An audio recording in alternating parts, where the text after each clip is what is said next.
En 1629, le navire hollandais, le Batavia, échoue sur les côtes australiennes. Si un naufrage est déjà une épreuve en soi, c'est la suite qui fut un véritable enfer pour les survivants. Découvrons ensemble comment un survivant fit plonger tout le groupe dans une spirale de violence. On n'oublie pas de s'abonner, de liker la vidéo, et on y va.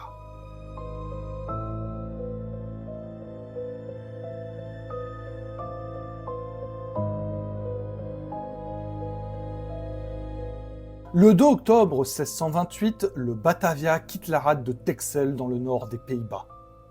Les 322 personnes à bord font route vers l'île de Java en Asie du Sud-Est, que les Hollandais utilisent pour contrôler le commerce des épices. Chaque année, la Compagnie néerlandaise des Indes orientales envoie 3 flottes en Inde, fin octobre, début décembre et fin avril. Cette fois, c'est le Batavia, un 3-mâts marchand, qui s'y colle. Il fut construit en seulement 6 mois.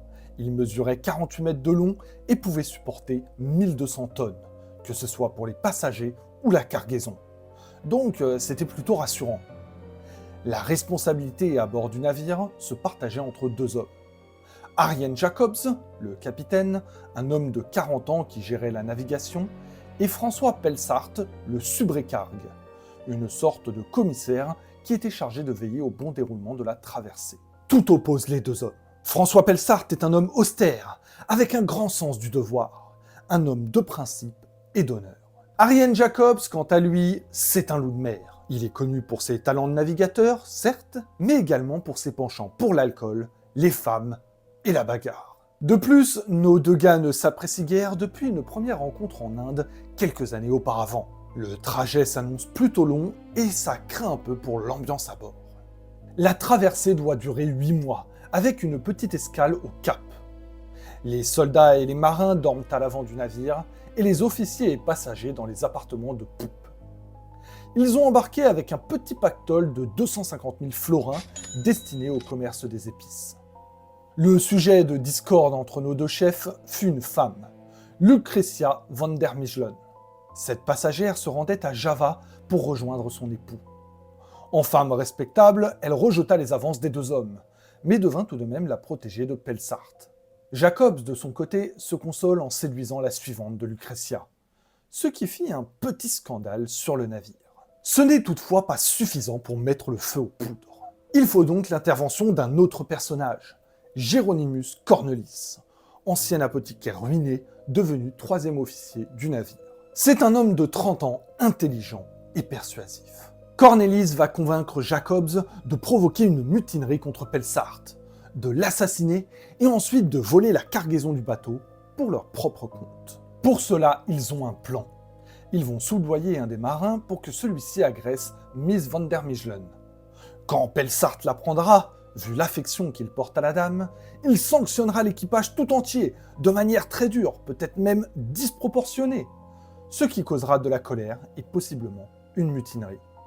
Sauf que Pelsart n'en a rien à foutre de l'incident. Il ne s'en occupe pas et ne sanctionne personne. Le plan est un échec.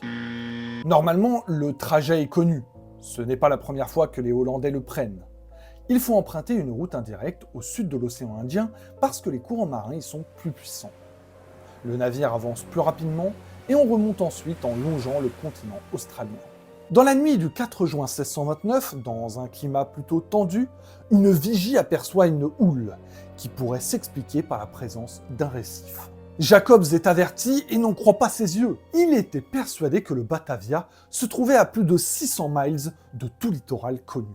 Le navire entre en collision avec le corail et c'est la catastrophe. Jacobs, le navigateur, le capitaine, s'est complètement trompé dans les calculs. Et Pelsart ne manque pas de lui rappeler en lui gueulant dessus pendant la catastrophe. Nous sommes à 50 miles de l'Australie, alors appelée Terra Australis Incognita, et le Batavia vient d'heurter l'archipel des Abrolhos.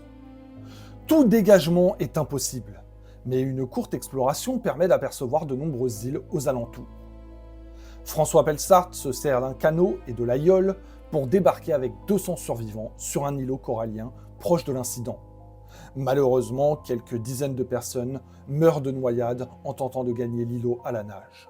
70 membres de l'équipage ne sachant pas nager, ce qui est spécial quand même quand on est marin, choisissent de rester sur le navire. Parmi eux, le numéro 3, Hieronymus Cornelis. Les gars céderont à la panique et noieront leur détresse dans l'alcool. Une fois à terre, Pelsart connaît les priorités et ordonne de trouver de l'eau douce, mais en vain. Le naufrage a fait des dégâts et une bonne partie des provisions sont perdues. Pas d'eau et très peu de nourriture, ça sent mauvais. Et le subrécargue embarque avec Jacobs et quelques membres d'équipage pour une expédition suicidaire vers l'île de Java. 150 miles sur une yole. Mais bon, vaut mieux tenter le coup que de mourir de faim. Après 9 jours de dérive, l'épave du Batavia arrive jusqu'à Beacon Island. Les premiers jours sont compliqués, mais la pluie permet de reconstituer les réserves d'eau, et l'archipel comprend de nombreuses espèces d'oiseaux et d'otaries. Ils sont désormais 200 à tenter de survivre sur cette île. Mais le principal antagoniste de notre histoire, de notre drame, c'est le troisième homme, Hieronymus Cornelis. En l'absence des patrons, c'est lui qui devient le chef. Il a encore un plan, diviser le nombre de survivants pour garder avec lui le maximum des ressources restantes. Il prétexte une exploration des îlots alentours pour y envoyer les femmes et les enfants, dans l'espoir qu'ils y meurent de soif et de faim. Avec une vingtaine d'hommes, il s'empare des provisions et des armes et commence un régime de terreur. Il procède directement à quelques exécutions pour calmer les premiers mécontents, soit par égorgement, soit par noyade. Au bout d'une vingtaine de jours, Yebe Eyes, membre de l'un des groupes éparpillés dans les îles, émet des signaux de fumée pour signaler la présence d'eau potable sur l'île haute. Cornelis refuse de s'y rendre et ordonne de noyer tous les survivants qui tenteraient de rejoindre l'île en radeau. Il fait également massacrer une quarantaine de personnes qui s'étaient réfugiées sur l'île des Otaries. Il ne voulait pas que ceux-ci rejoignent l'île haute et forment un groupe supérieur au sien. Il organise alors une véritable dictature pour les survivants. Toutes les personnes lui déplaisant ou s'opposant ne serait-ce qu'un tout petit peu à son autorité sont égorgées. Les malades aussi. Un soir, il dîne dans sa tente avec le pasteur Gisbert Bastiens. Mécontent d'une remarque, il ordonne à un de ses hommes de tuer 6 des 7 enfants du pasteur. Seule sa fille aînée échappe au massacre et se voit forcée de devenir la concubine d'un de ses lieutenants. Lui, c'est Lucretia qu'il choisit comme maîtresse. Le reste des femmes, soit elles sont tuées, soit elles deviennent d'utilité publique, c'est-à-dire soumises au collectif. Sur leur île, Yebe Eyes et ses hommes sont rejoints par des survivants des massacres de Cornelis. Ils ont réussi à se procurer quelques armes et à fabriquer des armures en coquillage. En plus, l'île est peuplée de Tamar Wallabies, qu'ils peuvent capturer facilement. Leurs conditions sont bien meilleures que sur Beacon Island, aussi surnommé cimetière du Batavia. Ce qui provoque la convoitise et la crainte de Cornelis. Le problème quand on tue tout le monde, c'est qu'on se retrouve un peu seul. Cornelis n'a plus que 20 gars avec lui, mais il décide tout de même d'attaquer l'îlot pour profiter de leurs ressources. L'assaut est un échec et Cornelis est capturé. Mais ses hommes ne lâchent pas l'affaire, et le 17 septembre, ils retentent leur chance pour le libérer et s'emparer de l'île. Mais alors qu'une bataille féroce allait s'engager entre les gentils et les méchants, alors que l'ombre allait l'emporter sur la lumière, et que les forces des ténèbres allaient se répandre sur le monde, soudain, Gandalf le Blanc apparut pour sauver l'armée des hommes. En réalité, c'est François Pelsart qui revient enfin de Java avec une véritable armée à ses côtés. Ils sont passés par l'Australie avant de pouvoir arriver à Java.